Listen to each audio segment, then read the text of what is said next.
How's it going, everybody? This is Andy Morales, and welcome to episode number 3 of Unraveled Influence, season number 8. And my guest today is the author of High Water, Carrie Carter. How are you?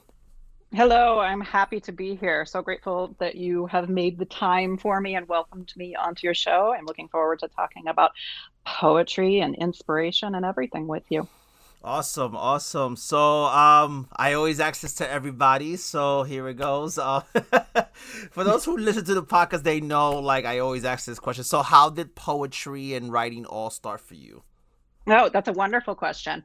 And I would actually tell you I was born a poet. I would essentially tell you that. And one of the stories that I will tell people, and I don't know if everybody can kind of put themselves back to when we were literally all first learning how to read. And at least in my case, in my little classrooms that I was in as a preschooler and kindergartner, we had that strip of the alphabet going kind of at the top of the wall along the ceiling with like the capital A and the lowercase a and the capital B and the lowercase b.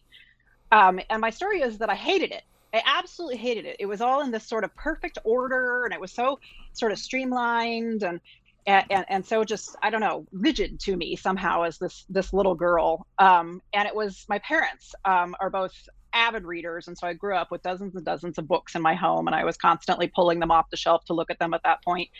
And it so happened that I pulled an E. E. Cummings book off of the shelf one day. And I think anyone who knows poetry can probably almost instantly get a visual image of what an E. E. Cummings poem would look like, because it has that really abstract, look to it so often, where he was kind of putting different characters on the page in really different places. And it was the first time as a little kid that I liked the way the alphabet looked. I liked the idea of it being in that very abstract visual form. I liked the idea that I could put the letters wherever I wanted to on the page. And as this tiny little kid, that was really the first time that I started to click with the idea of reading and writing. Was, oh, I don't have to line all my letters up perfectly in a row. I can change them a little bit. I can make them more sort of abstract. I guess I'm saying I could break the rules. That probably says a lot about me. But that's really almost my poet origin story right there. Was this little girl, being frustrated with just that sort of rigid visual image of the strip of the alphabet, and finally getting to see it in this very free form way. It was very liberating for me. So Wow, that's awesome. And it's interesting, right? Because I actually know what you're talking about. Me growing up, like in preschool, like going to school and everything. mhm. And there's the alphabet on in my case, I don't know if this was everybody, I know for me, it was always on top of the blackboard or the green Yep. board. And it had the Yep. A lowercase. I know exactly Yeah. what you're I talking hated it. about. Yes, I hated it. It was so just rigid to me as this little kid, and I wanted to play, I wanted to be playing with stuff, and when I saw that E. E. Cummings book and saw that really weird way that he writes his poetry, I was like, oh wait, you mean I can put the words on the page in different orders? Wow. And that was how I essentially started writing poetry. And that Wow. actually, and once I would go back to that book over and over again and look at it. And so my parents actually bought me. Actually, it's funny. That's the one book I didn't pull, although it's right back here on my shelf. They bought me a little children's book, and would start reading poetry to me then once they figured out, because I was constantly going and looking at that E. E. Cummings book. And so they would read poetry to me. And there's a very famous children's poem, The Jabberwocky. Do you know this poem at all? Um, yes and no. I think I've Yeah. heard of it, but I never actually know it. No. Yeah, it's I'll just, for the sake of making sure the audience also knows, I'll just recite. I have it memorized. It's a wonderful, wonderful poem. Nice. And to the audience, if you don't know it, I encourage you, especially for the poets. And it starts out, it's essentially a nonsense poem. The words are not real, most of them. And so it starts out with, "'Twas brilling, and the slithy toves did gyre and gimble in the wabe. All mimsy were the borogoves, and the mum raths outgrabe." And so it goes on like that. And it's this sort of nonsensical words that does ultimately tell a story about this sort of dragon like creature that, essentially gets killed by a prince, which I realize is kind of very morbid. But I remember vividly my mom and dad reading that poem to me over and over and over again as a little kid. And so I think that was probably another layer of that. Poetry was really this place where I could kind of play and be creative and be imaginative and explore. And that actually was the first poem I ever memorized as I kind of got older and started to think through the idea of memorizing. poems, and I'm terrible with memorization. To this day, that's not something I'm Mm. great at. But that poem sticks with me, and I think again those layers of how much poetry is just this place where I can really be creative and explore. Wow, that no, that's phenomenal, and it's interesting, right? Because how something could get inspired, and then how, like in your case, it all started from an alphabet and an Eat Cummings book, and then all of a sudden, oh, now Hmm. I'm writing poetry. So I have to ask. This is probably the weirdest question because I'm not gonna lie to you, I wasn't expecting like the whole alphabet thing. What was it exactly that bothered you? Was it the way it looked? Is it the fact that it was on top of the blackboard? Like, what was it that really irked you about the alphabets on top of the and the alphabets? Yeah, that's a great question, and I have to unfortunately say I'm not sure that I can really remember the exact thing that bothered me. But like I said, what I remember, um, I don't know, it was something about it just felt so sort of like rigid and I don't know, just it was very rigid, it was very formal, it was very sort of strict, almost just kind of lined up all in a row, right there. And it really kind of, I mean, when you're a little kid, you want to, kind of run around and be wild and crazy because you Yeah, got all that energy, you know what I mean?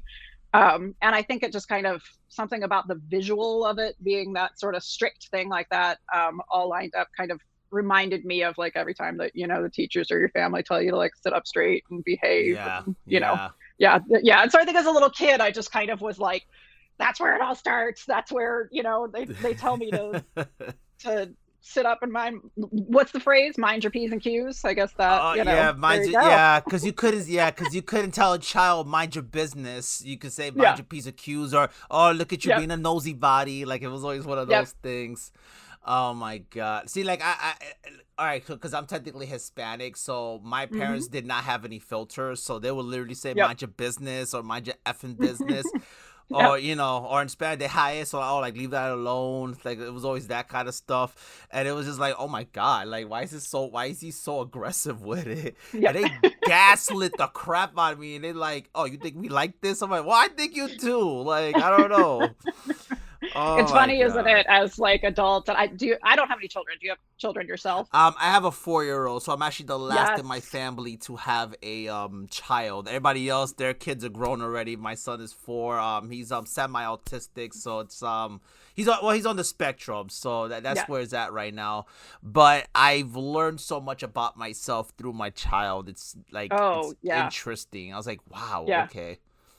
Yeah, so I don't have any kids, but the stories that so many of my, friends tell with their kids of kind of trying to figure out how to not fall back on some of the like because I said so things that, that is such an Mm-hmm. instinctive thing for parents to say, my friends who just say, well, I want to give them a reason. I don't want to do the same thing that my parents did where they said, well, Yeah. because they said so.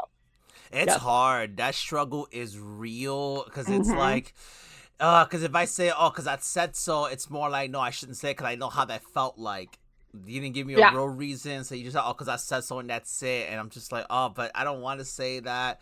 So, I guess lucky for me, I don't have that problem yet because, again, like my son's like on the autism spectrum, Yeah. so there's certain things I have to be a little bit more sensitive about that, in opposed Yep. to someone that doesn't have that. So that I guess that's the benefit of that. Like it teaches you to be patient, and it is hard. Absolutely. It is hard because when he throws temper tantrums and he can't speak, because that's really what it Yep. is. They don't know how to Yeah. vocalize like Yep. on a like the way like a normal child would be. So it's Yep. like, oh, I have to be patient because he's not mad that he can't do that. He's just frustrated because he can't say or Yeah. say what he's feeling. Yeah. So I get it. So it's like, Yeah, he's not mad at you. He's just really, is he verbal at all or He's semi-verbal. It's still yeah. kind of like, he can say little things here and there, but it sounds kind of like I know what he's saying, and my wife knows what he's saying, but at times it does sound a little bit gibberish at times. But somehow my wife understands everything.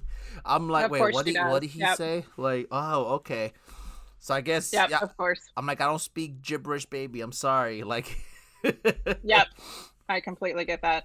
And of course your wife absolutely understands. That's, that's mom's talent, right? She's Yes. completely figured that out. I'm good. I'm super happy to hear though that you guys have ways that you can communicate with him. That's such a struggle for so many parents to have to deal with that, and and like you said, to have that patience and to really adapt your understanding of how to communicate, and to Yeah. really adapt it to recognize what he's saying, when he's saying it, what he means.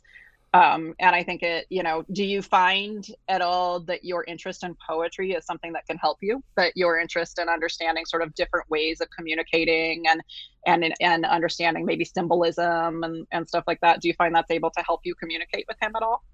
A little bit, yeah. Because it's interesting because the way I started poetry, my father was always in a room writing, right? So he Yeah. would compose Spanish music and stuff, and little indie artists that he'd get some kind of royalties for it or whatever the case. Nothing too crazy, especially back in the '90s. Like royalties was a little bit different than how it is today, where you got SoundCloud and all this. But Yep. the way I discovered poetry for me, it was more like, oh, I used to see my dad always writing all the time. I didn't know what he was writing at the time, but I was like, oh, what you doing? He's like, oh, it's poetry. I was like, oh, okay. They call it poemas. That's how you say it in Spanish. And I was like, oh, okay. Yes. And then I don't know what it was, but the curiosity made me pick up a pen, and I just started writing thoughts down. Because in school they teach you, oh, when you don't know what to write, like whether it's like an English class or whatever, they say, oh, just start writing whatever until something comes up. So somehow that always came to mind. And then I would just I'm like, okay, cool. So I decided just pick up a pen and start writing, and little by little all these thoughts that I didn't really know existed Yeah. came out, even though it Yeah. feels like it's from outside, but it's not from outside, but it's really from within. But it feels like, all right, there's no way I wrote this. And little by little, everybody has their beginning phases of when they first wrote poetry. It was always corny or cringy or just didn't make sense, or it was always Yep. kind of like, oh, okay, like I wrote this. But then little by little, your vocabulary enhances from time to time. And this started for me in junior high school, I guess you can say. Yeah, junior high school. I just picked up a pen Were one day. you writing primarily in English or Spanish at the Oh time? no, And English. I always wrote English. My father was Spanish. He like that was the barrier between us, was always language. I could communicate with him in Spanish, but sometimes because my Spanish is not that great, it was like there was always a communication barrier, if that makes sense. Because whatever yep. I wanted Yeah. to say didn't come out the way I wanted to, and it comes off as something else when it's not. And that was always a frustrating thing for me. But yeah, that's how poetry has started for me. But it's interesting because I like to think maybe when my son gets older, maybe that's a thing where he'll probably see me do something and then his curiosity comes in. Because I think that's what it is too. I think after he passed away, I think the inspiration to write poetry again, because I didn't write for a long time. I feel like when he passed away in 2018, I think that's when my father really, like something inside of me kind of like seeded. There was like a seed, I guess. I really don't know how Yeah, to explain that. absolutely. Yeah, that And makes complete sense. yeah, and it Yeah, gave I me completely. inspiration. Yeah. Yeah, it gave me inspiration, and then here we are having a conversation on a podcast. So I'm like, okay, I guess his creativity, I guess, got into me, and somehow it just created this platform. So, but it's not really about me. But yeah. But I get you though. So I wanted to talk about your book, High Water. Like, tell me Absolutely. tell me about the cover. Why did you call it High Water, and why did you choose? Why did you choose this cover? And what was it about it? Like, talk to me about that. Absolutely. So the book title High Water comes from the old classic phrase "Come hell or high water." I think Mm, probably a lot of us have heard that phrase. yes. And that's just kind of been like a psych up speech for me for a long time, for so much of my life. Actually, that's kind of been anytime that that I'm faced with any kind of a challenge, I'll kind of look myself in the mirror and say, "Come hell or high water, we're gonna get through this," kind of thing. And so added to that then was kind of a joke that I had actually with my parents growing up, that we were fascinated by the differences in road signs that you would see in different places all across the country. So for example, if it's a crowded neighborhood where I grew up, the sign says slow children. And we've also seen ones in other neighborhoods that say thickly settled and a whole bunch of other sort of various different road signs. And that just kind of became a little joke that to this day is sort of still a joke with my parents, where if we see like a weird road sign that we'd never seen before, we'll like text it to each other or something like that. So I guess the image on the cover was kind of a little bit of a tribute to that positive memory from my childhood. And then the actual title itself, High Water, was just borrowed from how much I tend to use the phrase "come hell or high water" as kind of a mantra to help myself get through difficult and challenging situations. And there's a lot of complexities in terms of kind of family relationship in the book itself. My relationship with my family hasn't always been great. And so the book is a lot of sort of the story of me working through that, and a lot of the story of kind of me working through how to really reconnect with my family from the times when that relationship was struggling and was so come hell or high water, I'll get back to being on good terms with them. And visually, the cover kind of has the reflection of the sign in it as well. And so that's kind of also meant to be a little bit of symbolism of kind of basically inner work, the inner work that we're all doing to kind of help ourselves heal a little bit, and how much that's not necessarily something that's real or tangible to explain to other people, but you look at yourself in the mirror, you see your reflection of yourself, and the reflection versus what's going on inside you can be kind of two very different and different things. So the whole cover, the whole title, the whole thing has kind of a long story behind it. And David, who did my cover, did a great job. He was very patient with me. His name is featured in the back of the book. He's a great cover artist. If any poets are looking for them out there, I think you can track him down on his website and reach out to him. And then Stephanie Lamb and Dylan Webster at Quillkeepers just built me an absolutely beautiful book. It was truly, truly one of the best experiences I've ever had in my life, if not the best experience I've had thus far in my life, to work with them to build a book. I mean, what a tremendous and monumental thing to do. No, I get that, and I've known Stephanie for so long. So yeah, she's definitely a great friend of mine, and she really does care about, whatever it is that whatever makes the reader, and also what makes the author happy, and to like what because she's all about what your vision is, kind of thing. Yeah, for sure. So how did this come about, as far as like meeting Stephanie and meeting Quillkeepers? Like, how did that start for you? Yeah. So that I think is sort of a funny. There's a funny story essentially there. So this was around October and November of last year, around October, November of 2022, that I started submitting my poetry after a long, 12 plus years of not even ever trying to submit my poetry. I really kind of gave up on poetry. And again, you're a poet, and the people you talk to, like, this isn't easy. I mean, the creative labor itself is challenging. Again, getting back into what I said a second ago about how much inner work it is. Even if you aren't necessarily a confessional poet, we're often using poetry as a place to really work through a lot of painful things that we have, be it either something that's happened to us personally or something that's happening out there in the world. And so that in and of itself is really kind of mentally, emotionally, and spiritually exhausting work. And if you're out there working in the 9 to 5 or whatever your shift is to pay your bills, you don't necessarily have the energy to then sit there for hours. As I always call it staring at the wall, because you spend so much of your time kind of just sitting there staring, trying to think through whatever it is you're thinking through. And so I had given up on it for years. I needed to just focus on paying bills and kind of building, I had moved here to Washington, D.C. I'd married my husband, building our life, together, and poetry kind of went away. And I had a sort of renaissance and decided that I would start submitting my poetry again about a year ago this time, and was just submitting everywhere I possibly could. And for those of us who've been through it, you kind of, for every 20 submissions you make, you get 20 rejections, or, whatever the eternal, infinity pattern of doing that. And that's exactly what was happening. I was just getting rejection after rejection after rejection for High Water. And so now I said there was going to be a funny story. So finally, what I saw was actually on Submittable that Quillkeepers had a listing for a critique review. And I thought to myself, boy, I should just have that done. Like, I should have a critique review done for this. I'm really only submitting it without having had any major feedback other than from a handful of my friends who mostly told me it's great, Yeah. Got And so you. I was like, I need to get professional feedback on this. And so I submitted to their critique review. And shortly after submitting to their critique review, I got my response from Dylan Webster, who also works with them, also a brilliant poet in his own right. And he really loved it, absolutely adored it. And he said to me, with your permission, I'd like to enter you into our contest.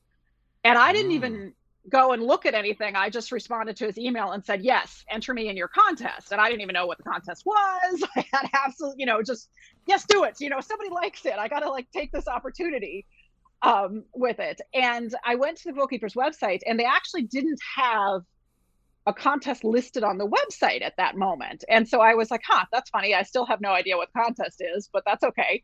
And a few weeks went by then while they were working through the contest. And then suddenly, lo and behold, it might have been January 4th of this year. I can't remember the exact date. I should know that. You would think I would. But it was right early January of this year, of 2023, that I got the email from Stephanie in which she told me that I was one of the contest winners. Oh, wow. Right. Yeah. Well, but the thing that was so hilarious about it was at the moment that I got that email from her, I still didn't know what contest it was. Yeah, that's weird. You know what's funny? As you're saying that, I'm visualizing it at the same time. I'm like, Yeah. okay, where the hell is this freaking contest? Okay, oh, Yeah. I won, but I don't know what I won. But it's like Yeah. you won money, but I don't know where the money I won it from. Like, wait, what? Yeah. What's we? And I really had no idea for a couple of days what it was. And I mean, I was sitting on the couch beside my husband when that email came through, and I just, started sobbing immediately. I mean, happy tears, obviously, because it was just the greatest, moment of my life. And I think I just kept saying, I want a contest. They're going to publish my book. I want a contest. And he kept saying, what contest? And I kept saying, I don't know. That's correct. Wow. And obviously it was for their chapbook contest, for their seasonal chapbook contest. I since know that, but in real time in that moment, I actually had no idea I don't know if Stephanie and Dylan know that story. I don't think I've ever told Stephanie and Dylan. So you know what? They're gonna know now when this episode releases. Yes, don't know now. Yes, when they listen to this episode. I actually love that. I love that story. I love that that's kind of my poet origin story. There's just this kind of bumbling chaos to it that just is so authentic to me, and I adore that. I was thrilled that it happened that way, that it happened with that kind of a little bit of chaos to it with it. I had almost been on a journey of understanding how to kind of work with chaos as a muse, and kind of several of my friends who are painters had been, actually one of my friends who's a watercolor painter, she gave me a great sort of analogy where she said to me, the thing about watercolor is that it's not your job to figure out where the color is going to go, that you just need to touch the brush onto the page and the color will go where it's supposed to. Wow. And right, yeah, that's been sort of an analogy to writing poetry that has been something really important to me to remember, is that in all those moments where we're really obsessing over the placement of the words on the page, and of course we do need to do that, like that, that is a major component of poetry, but trying to just remember I need to take a breath and relax, and the words will tell me where they need to go. But so that sort of chaotic origin to how the book came about, I felt was kind of on theme with understanding our muses and understanding our relationship with the process. Right. Well, I'm just trying to process everything you just said, and it's wow. That's wow. Okay, so as far as questions, I don't know where to begin because this was really good stuff. Wow. Wow. So well, I'm kind of speechless right now, and no, that's okay. I won't edit this out. I'm actually gonna leave this here because it's so authentic. So. I'm very glad I got to tell that story. I'm thrilled I got to tell that story. Actually, I was hoping you would ask me that because, like I said, I wasn't sure if I had ever told Stephanie and Dylan that, and I think it's such a sort of like comedic, but also just really sort of joyful and delightful story about me winning a contest and not knowing what contest it was for a moment. It reminds me of that illustration with the whole "Where is it? Where are you?" Oh God, I think it's oh my God, if you know the comedian Dane Cook, he made like a joke about B and he breaking and entering, but no one steals anything. He's like, what did he steal? What did he steal? I want a divorce because this guy keeps coming to my house. Where is this guy? And that's what that reminds me of. Where's this contest? I don't know. I want a divorce because I don't know the contest. Oh my god! But that's a phenomenon. See, but that's what I'm saying. This is what stories are made of. I love that. Absolutely. Yeah. It's little stories like that be like, wow, that's a very interesting situation, and now we get to talk about it now, which is great. So for those who don't know how your poetry is, would you care to read one of your pieces to us? Absolutely, I will. Let's see if I can even get. The last time I tried to read it, I almost started crying. But I'm going to read. So this is one of my very personal favorite poems in the book, and this is, as I said to you a second ago, a central theme in the book is really the story about me kind of working through some of the dysfunction that I had with my family and with my parents in particular.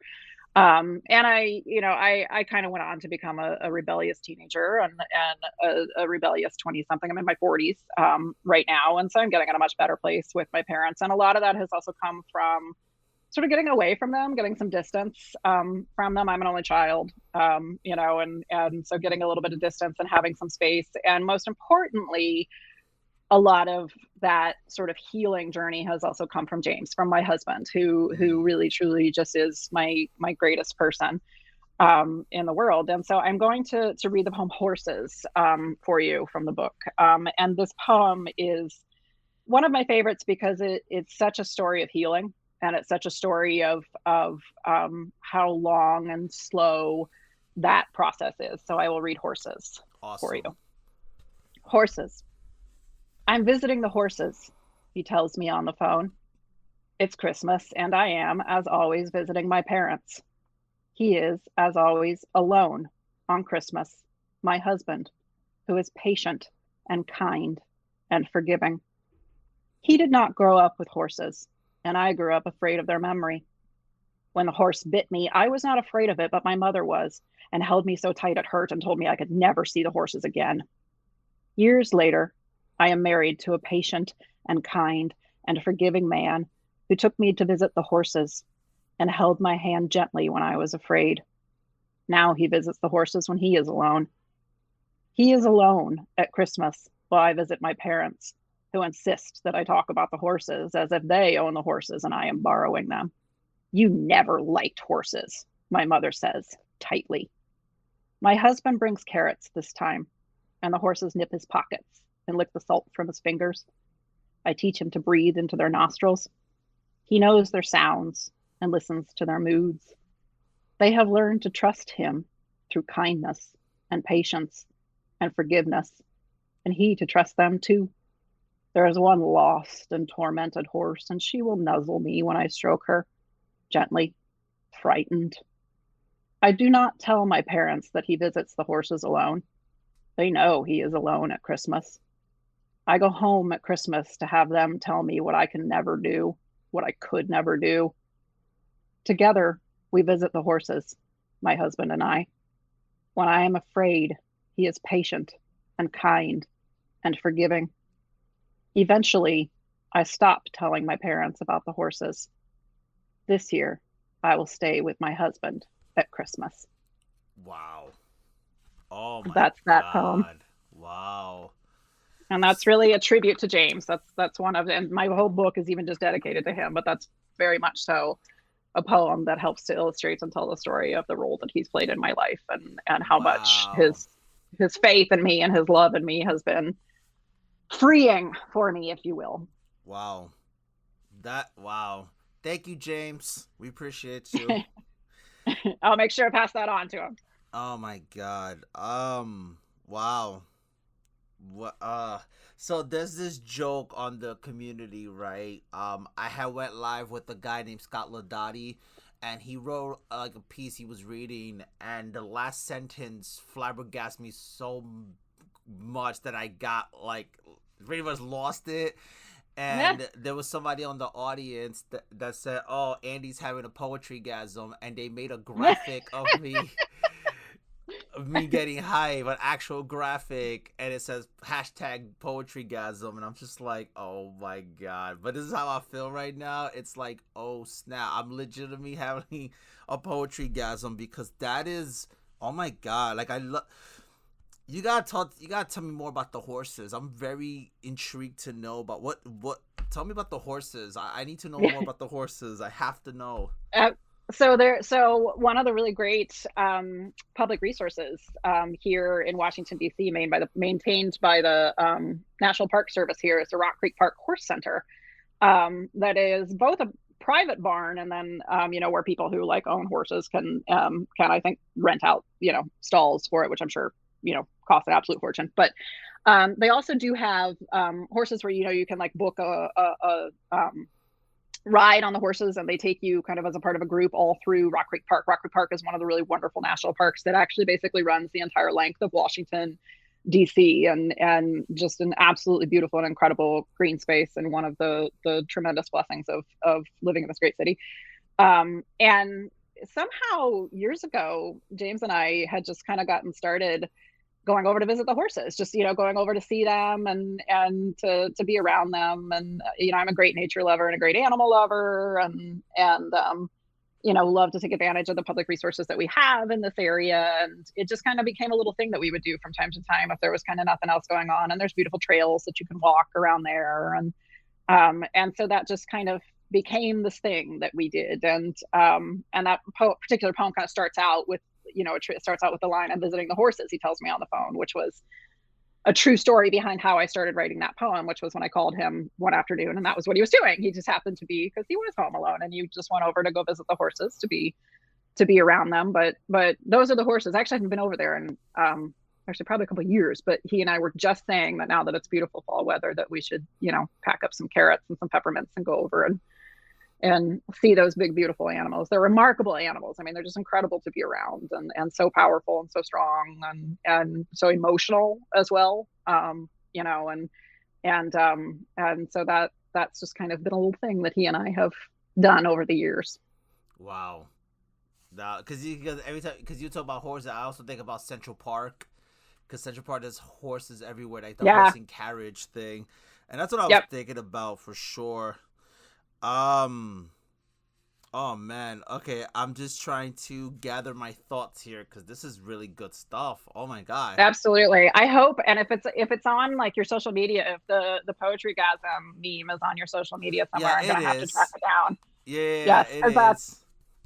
And that's such a I mean, that's such a great word to describe it, but also just, I mean, it's just the coolest feeling, isn't it? Like when you read a poem or you hear a poem, and it just sort of rocks you to your core. Like it's just the neatest feeling in the world when that happens, and you just kind of almost knocks the wind out of you and stuff like that. It's such a great experience and such a tremendous gift to have that happen. No, yeah, and yeah, everything you said is so true. And then next, well, I mean, it's October 12th when this episode's recorded, but on October 20th, that's next Friday, my platform is hosting an in-person open mic, so we have different people from different states actually coming through to perform, and I'm like, oh man, it's gonna be crazy, because we always do the virtual open mics, and because it's easy to do that, but to do an in-person event at this place called Shorty's, that's going to be very interesting now, because I'm like, okay, I've never done this before, and this is our first time doing this, to engage with pretty much everyone we interact with in the community, but now we get to hear it in person, so I can just imagine, like, if this is what it is here, I can just imagine in person it might even be like, oh my god, like, this is like times 10 to the second power. Yeah, it absolutely is. Are you someone personally who has a lot of experience with performing at open mics or performing to an audience? I'll be honest with you. The only time I actually performed and in front of people was back in school when I was in high school, and they had like a talent show, and I read a piece called "The Lover After Me."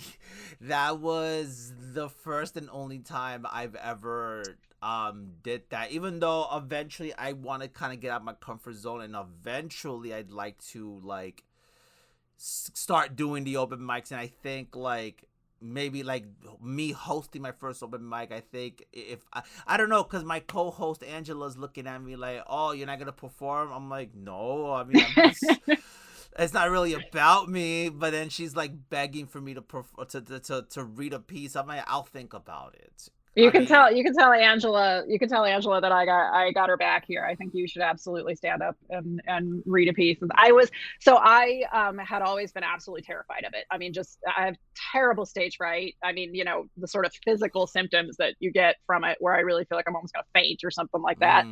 And so I had never been willing to do it. And I really think, I mean, I truly think that some of our bravest and most powerful poets are like the slam poets and the ones who do that kind of poetry. I just am awestruck by it when you see a slam poetry competition or something. Yeah. I think it's honestly one of the most remarkable art forms in the world, and the intelligence and the confidence that has to go into something like a slam poetry competition will just always blow my mind for all of eternity. But so as a celebration of my book coming out, I scheduled and hosted an event at the wonderful bookstore in the DC area called Busboys and Poets.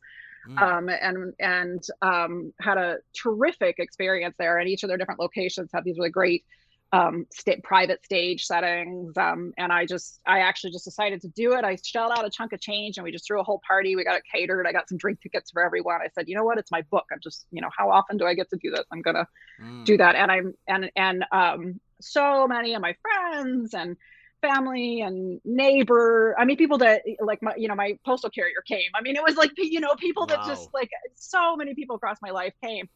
And so I got up on the stage and look, I was just a sea of people.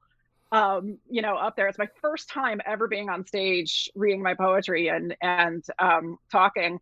And Andy, I loved it. I had a wonderful time. Like, I really enjoyed it. I really enjoyed the experience of doing it. I did not think I would. I absolutely did not think I would, but I really enjoyed it. And I'm very proud to say I got a lot of good feedback, that I got a lot of people who said that they were, you know, holding their breath at times, that they were just absolutely rapt. So I haven't done one since, but I'm sort of actively in the process right now of trying to schedule a couple other reading events, because I kind of want to try it again. I want to see if it was just the rush from it being, you know, my first ever, you know, or if I really do just genuinely enjoy it as much as I do. So if I can do it, Annie, you can do it. You can get up on that stage. Yeah, that's what Angela tells me. Yeah, actually, because you know what she does, because she lives in Ohio, right? So I met her a few times here, and she's been to Pennsylvania, she's been to Nashville, she's been to New Jersey, she's been to New York, she's been like,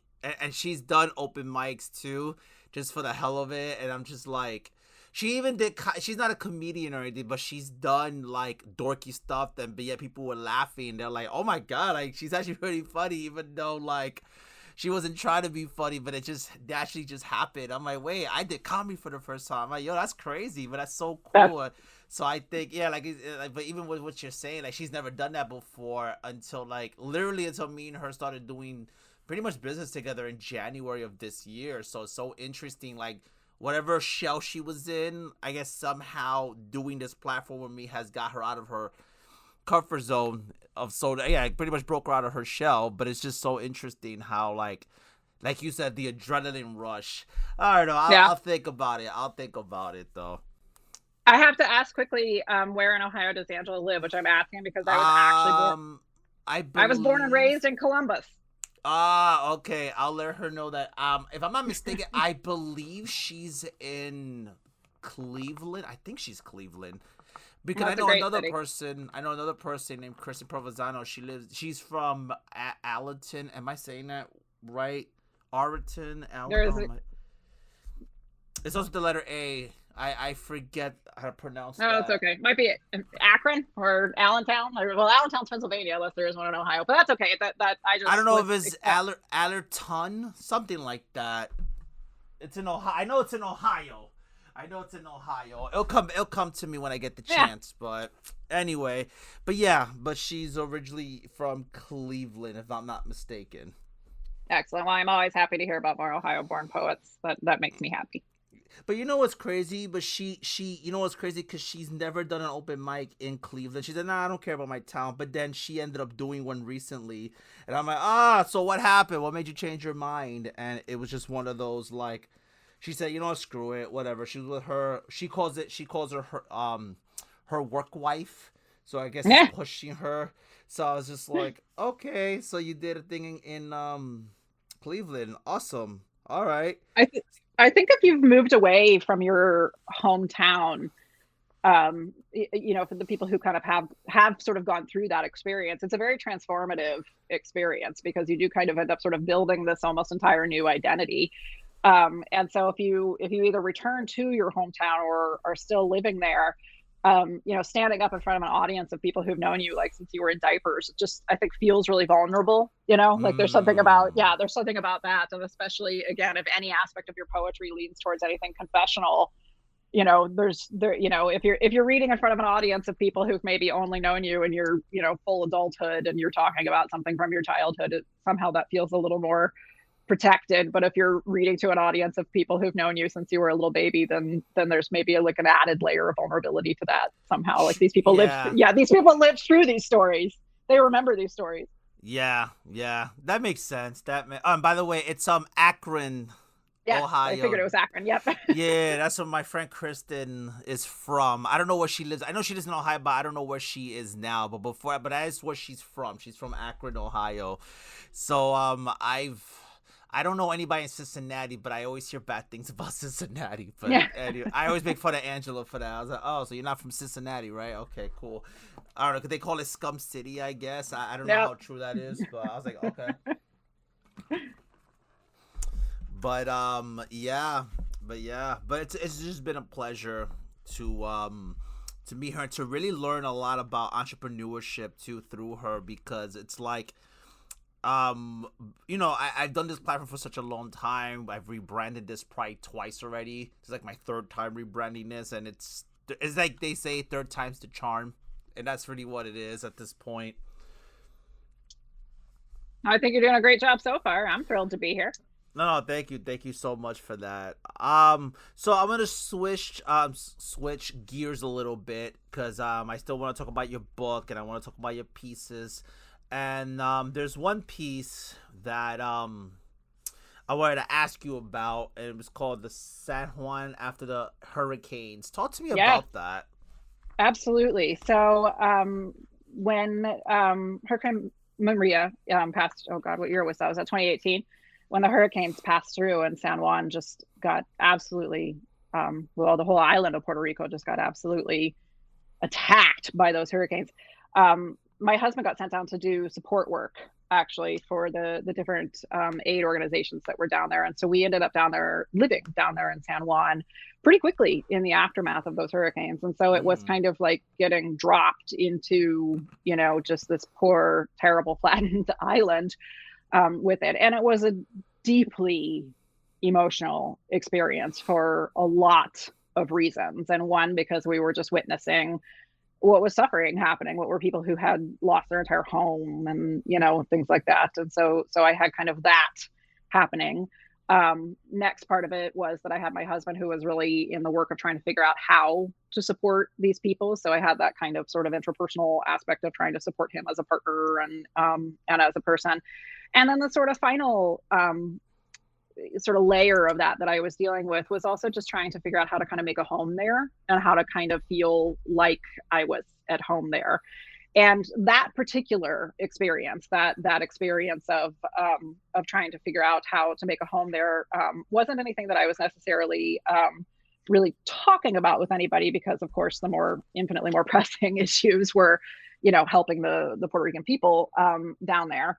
But it was very much so something personal to me and something that I was experiencing every day while I was there. And so the poem San Juan after the hurricanes is really where I worked that out a little bit, where I worked out what it felt like to build a home in this new place for me that was very different from, again, I grew up in Ohio. I didn't grow up in a tropical island.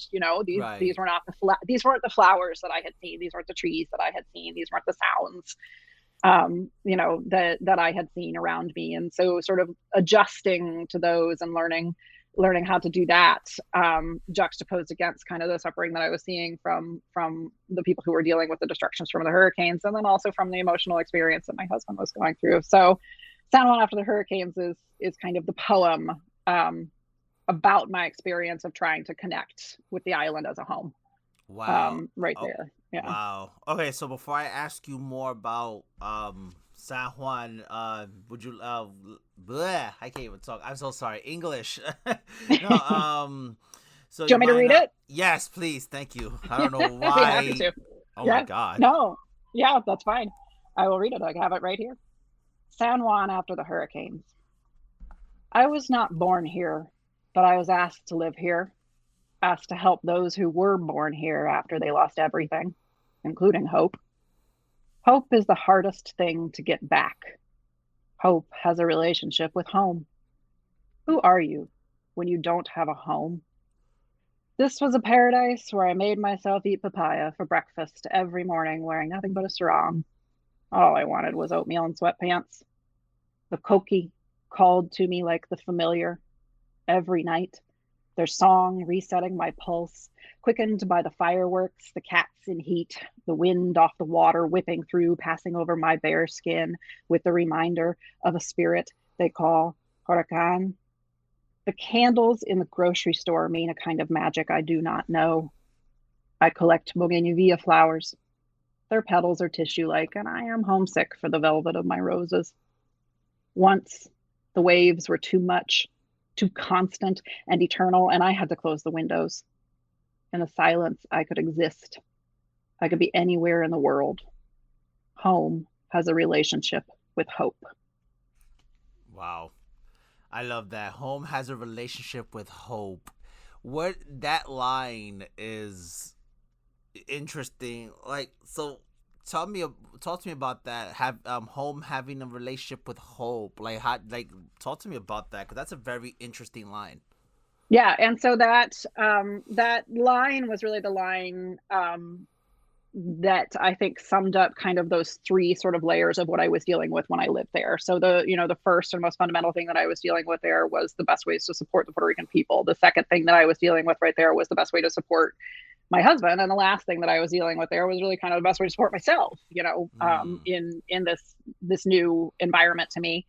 And in each of those cases, it really fundamentally came down to the issue of home and the issue of hope, to dealing with the Puerto Rican people who had lost homes and therefore were struggling with maintaining a feeling of hope, dealing with my husband who was trying to figure out how to get their homes back and therefore struggling with the issue of hope, and then dealing with me trying to figure out how to create a home there and hoping I would eventually do that. And so any way you look at it in kind of the three layers of things I was dealing with in that moment of my life, I was really dealing with the kind of exchange and relationship that happens between home and hope. And so that particular last line, and I don't know if you noticed that earlier in the poem, I say hope is the hardest thing to get back. Hope has a relationship with mm, home. And then I yeah. actually do kind of reverse those words a little later. Home has a relationship with hope. And I think that kind of tells a little bit of the story of witnessing that exchange between those two concepts, between and home is a very material thing versus hope, which is this very sort of metaphysical, spiritual, whatever emotional, whatever word you want to call it, thing. And so that last line is really about recognizing that as long as you have a place where you can be hopeful, you are going to kind of be okay, like that, I mean, that's that proverbial don't ever lose sight of hope, that as long as Wow. you always have hope, kind of thing. So that's kind of that poem and that Wow. story there.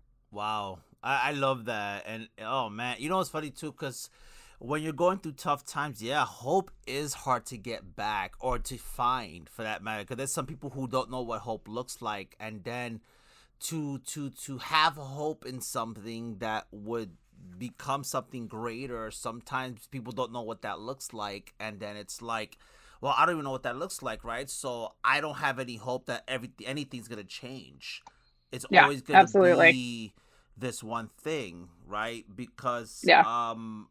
Because I know for me, because I had a rough childhood myself, so it always felt like there was no hope for me that I was gonna be independent. That I was always gonna live with my parents. I was always gonna be with them, and I was never gonna have a social life, and everybody else had it together, and all this other stuff. But also, I also came from a time, and especially in Hispanic culture, they don't, your emotions are not really allowed, and you kind of have to just shut Yeah. up and just keep moving. Yeah. And if you keep things bottled up inside, it's like a whole, like you could only put so much sand inside of a bottle until it blows up. If it, Completely makes sense. Yeah, absolutely. Makes complete sense. And yeah, it's interesting. It's even more interesting, Andy, to consider the fact, going back to this idea that there's sort of an exchange that goes on between home and hope. It's interesting to think about what your relationship with hope was like during sort of that period of living with your parents in your parents' home, and what your relationship with hope. I'm assuming you live in your own home now. I'm assuming, I suppose I shouldn't assume that, but what your relationship with hope is like, you have that, and it just, there's such an exchange that goes on between hope and yeah, home. And I think it's a really fascinating sort of thing to always be thinking about, is the relationship between hope and home that yeah. exists. And it's actually, this is such a good topic itself too. Just that alone is like an amazing topic, because there's so many ways, so many directions you could take that to. I think I told Angela I'm not a prompt guy. I don't really like prompts, but I might use that line as a prompt. I'm just saying. Yeah. Like, Yeah, Angela, I if you know. I think it's one I work with a lot mm, in my poetry, especially. My husband and I have the extraordinary privilege to do a lot of traveling. And mm, so we're often away from home for fairly long periods of time. And so again, that sort of experience of building a home in a place that really isn't your home is something mm, that I have to return to a lot. And one of my other favorite things that I like to say is that home is a feeling, not a place. And that's always something that amen. I really try to fixate on that. And I really try to like keep that going with myself. Mm, And I think that can be, at least for me personally, a really valuable thing for me to remember. Again, that wow. as long as I remember that home is a feeling, not a place, as long as I remember that, I feel like I'm kind of always going to be okay, that I have that. Wow, you're just hitting the nail on the coffin. That's so true, and wow, because it's true. A home is a feeling. It's not a place. I mean, Yeah, you live in a house. That's a place you live in, but what you build in that house is what determines the atmosphere of the home. If that makes sense. absolutely. Yep, makes And complete sense.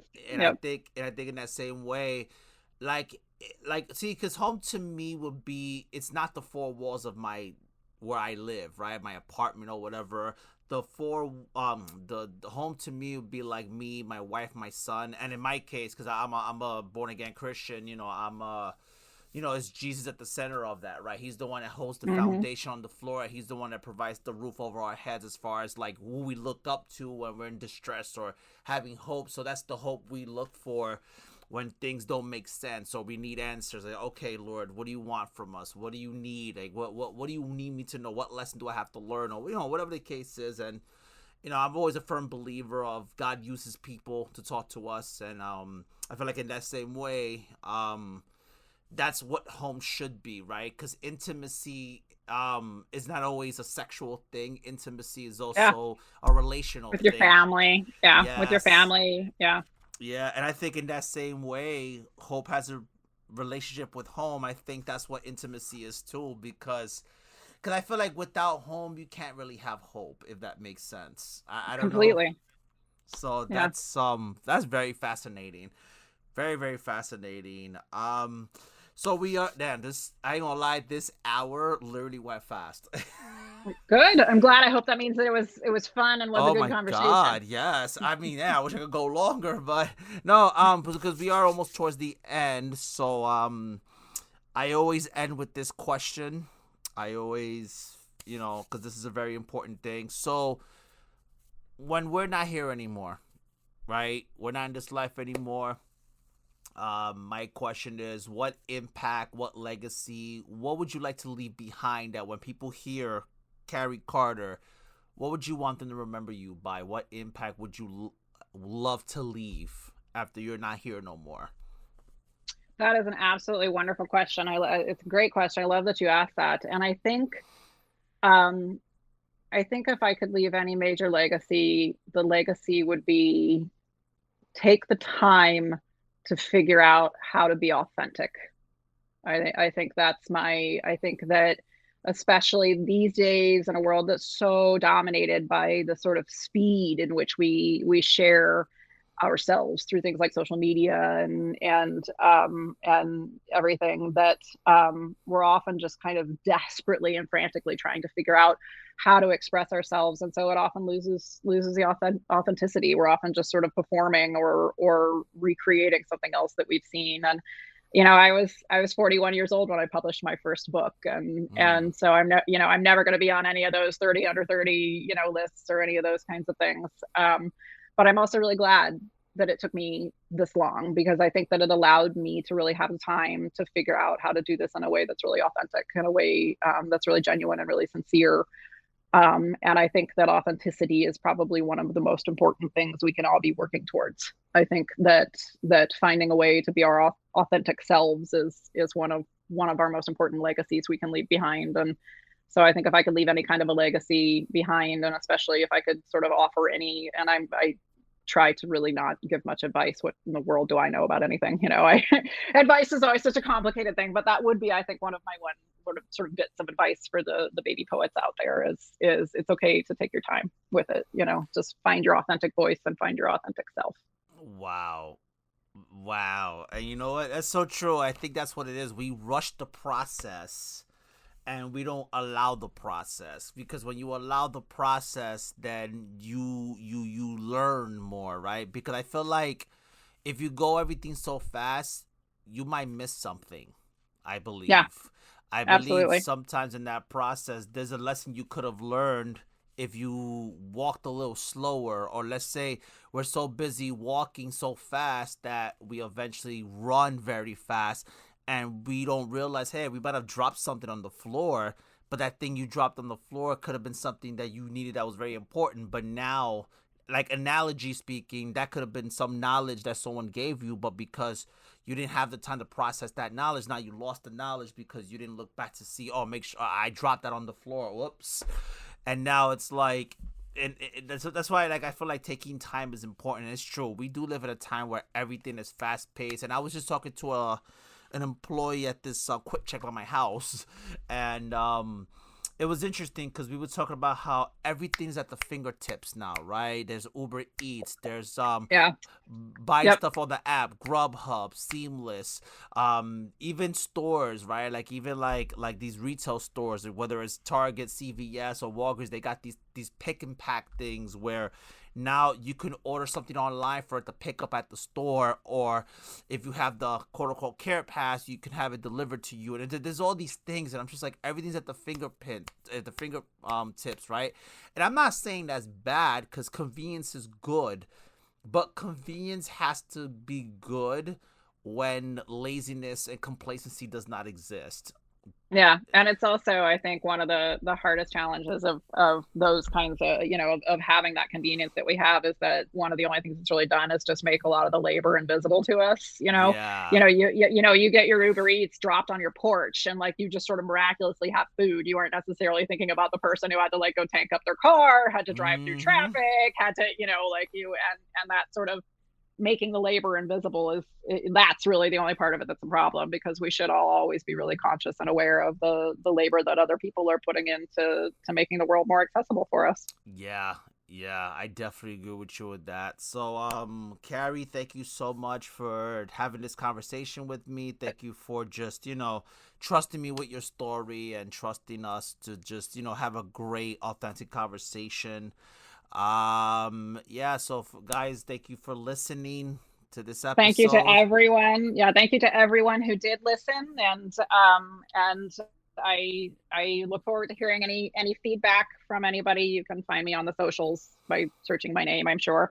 Yeah, so And where I'd can love we to hear, find yeah. you? Yes, tell the. Yeah, you can. So I exist on both. Well, I guess it's called X these days. I'm still not used to X Oh, these days. Twitter, I would call X. it Twitter. Yeah, I exist on both X and Instagram. And the handle is at Ancestor Regime. Like my ancestors all lined up for me. So that's CESTORREGIME, or you could probably just search my name and I'm sure find me that way. And I'd love to hear from anybody. I'd love to meet some other poets, love to hear from the poets that you've featured on your podcast, and have the chance to read some of their beautiful art. Awesome. So thank you so much.